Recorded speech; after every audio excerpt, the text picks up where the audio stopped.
Sir వచ్చారు. Sir congratulations for once again sir. Sir ఒక నేత్ర వైద్యుడిగా మీ అనుభవాలు మాతో చెప్పండి.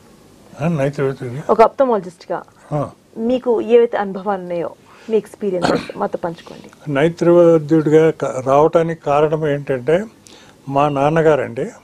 మా నాన్నగారు నేను ఎంబీబీఎస్ ఫైనల్లో ఉన్నప్పుడు ఆయనకు 2 కళ్ళల్లో చూపు లేదండి. చూపు లేతే అప్పుడు మా బావగారు కూడా నేత్ర వైద్యుడే. ఆయన పరీక్ష చేసిన తర్వాత ఫాదర్కి క్యాట్రాక్ట్లు ఉన్నాయని ఆపరేషన్ చేశాడు. ఆపరేషన్ చేసిన తర్వాత ఆ రోజుల్లో కంట్లో అద్దం అమర్చే పద్ధతి లేదు. అప్పుడు అద్దాలు మాత్రమే. అద్దాలు పెట్టుకున్న తర్వాత ఆపరేషను, తర్వాత అద్దాలు తీసుకున్నారు. పెట్టుకున్న తర్వాత ఆయనకు మొత్తం ప్రపంచం కనబడింది. కనబడి ఆయన ఆ సంతోషంతో నన్ను పిలిచాడండి. పిలిచి బాబు నువ్వు ఇలాంటి డాక్టర్ కాగలవా అని నన్ను అడిగాడు.